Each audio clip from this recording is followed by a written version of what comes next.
Mapagpalang araw po sa ating lahat. Ang aking pong bahagi ngayon ay mula sa aklat ng Exodo, Kabanata 28, talata 1 hanggang 9. Ang kasuotan ng mga pari. Ipatawag mo ang kapatid mong si Aaron at ang mga anak niyang sina Nadab, Abiho, Eleazar at Itamar. Ibukod mo sila sa karamihan ng mga Israelita upang maglingkod sa akin bilang mga pari. Ipagpagawa mo ang kapatid mong si Aaron ng maganda at marangal na kasuotang nararapat sa kanyang banal na gawain. Ang mga kasuotang ito ay ipagawa mo sa mga taong binigyan ko ng kahusayan sa paggawa nito. Kailangan ito ni Aaron sa paglilingkod sa akin bilang pari. Ito ang kasuotang ipapagawa mo: pectoral, epod, abito, mahabang panloob na kasuotan, turbante at pamingkis. Ipagpagawa mo ng sagradong kasuotan si Aaron at ang mga anak niyang lalaki upang magamit nila sa paglilingkod sa akin bilang mga pari. Ang mga kasuotang ipapagawa mo ay gagamitan ng ginto, lanang asul, morado at pula, at pinong sinulid na lino. Ang epod. Ang epod ay gagawin nilang yari sa ginto, lanang kulay asul, kulay ube at kulay pula, at hinabing telang lino at bubordahan ng maganda. Palagyan mo ito ng 2 tali sa balikat na siyang magdudugtong sa harap at likod. Kabitan ito ng pamingkis na yari din sa ginto, lanang asul, kulay ube at pula, at hinabing telang lino. Kumuha ka ng 2 batong kornalina at ipaukit mo roon ang pangalan ng 12 anak na lalaki ni Israel. Ito ang salita ng Diyos. Amen. Mapagpalang araw po sa ating lahat. Narito po ang aking daily devotion sa Book of Exodus, chapter 28, verse 10 to 18. Tig-anim sa bawat bato ayon sa pagkakasunod ng kanilang kapanganakan. Ipagawa mo ito sa mahusay na platero at ipakabit mo ito sa lalagyang ginto. Ikakabit ito sa tali sa balikat ng ipod bilang tagapagpaalala sa 12 anak na lalaki ni Israel. Sa ganitong paraan, dadalhin ni Aaron sa kanyang mga balikat ang mga pangalan ng 12 lipi ni Israel upang sila'y maalala ni Yahweh. Magpapagawa ka rin ng 2 patungang ginto at 2 nilubid na ginto na ikakabit mo sa 2 patungan, ang pectoral. Gumawa ka rin ng pectoral na gagamitin ng pinakapunong pare sa pag-alam ng kalooban ni Yahweh. Buburdahan mo ito ng maganda tulad ng sa ipod. Ang gagamitin dito ay ginto namang kulay asul, kulay ube at pula, at telang lino. Gagawin mo itong parisukat at magkataklob.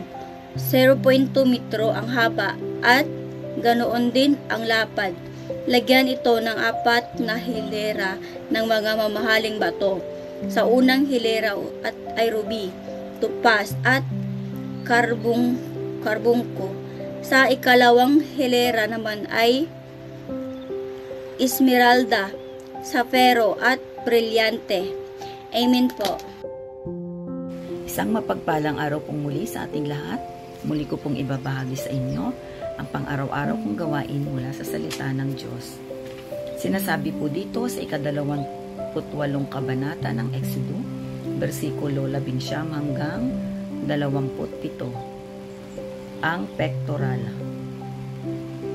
Ang pangatlo ay jacinto, agata at ametista. Ang pang-apat na may berilo, cornalina at haspe. Ang mga ito ilalagay sa engasting ginto. Lahat-lahat ay 12 mamahaling bato ang gagamitin. Sa bawat isa'y nakaukit ang pangalan ng isang lipi ng Israel. Gumawa ka ng 2 maliliit na lubid na ginto at ikakabit sa pektoral. Kabitan mo ito ng 2 argolyang ginto sa mga sulok sa itaas. At dito itatali ang 2 lubid na ginto. Ang kabilang dulo ng mga ito ay ikakabit naman sa 2 enggaste na nasa tirante ng ephod sa gawing harapan. Kabitan mo rin ng tig-isang argolyang ginto sa magkabilang sulok sa ibaba, sa bandang loob, malapit sa ephod.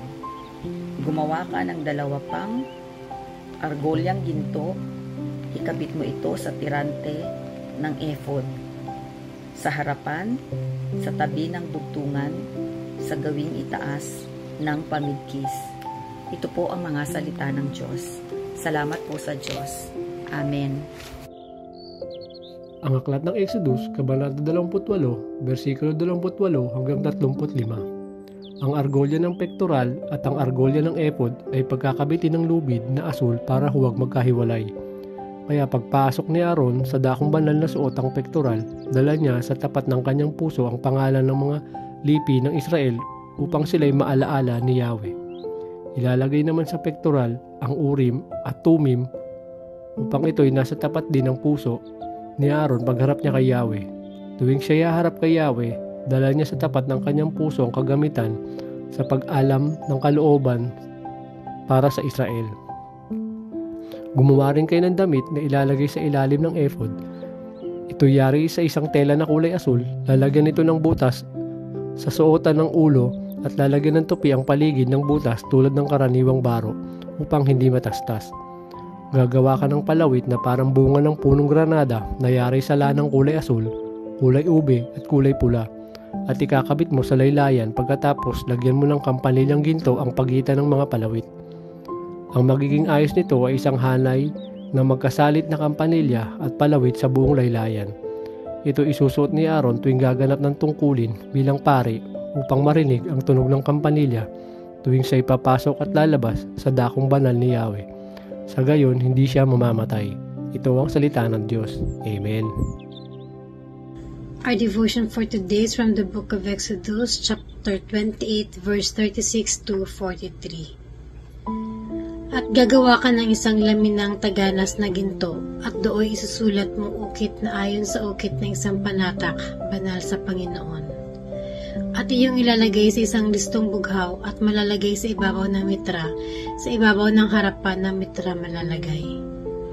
At malalagay sa noo ni Aaron at dadalhin ni Aaron ang kasamaan ng mga banal na bagay na pagkakabanalin ang mga anak ni Israel sa lahat nilang mga banal na kaloob at malalagay sa palagi sa kanyang noo upang tanggapin sa harap ng Panginoon. At iyong habilin ang kasuotan na inyong parisukat na lino at iyong gagawin ng mitra na lino at iyong gagawin ng pamigkis na yari ng mga buborda. At iyong igagawa ang mga anak ni Aaron ng mga kasuotan at iyong igagawa sila ng mga pamigkis at iyong igagawa sila ng mga tiyara sa kailalulhita at igagaganda.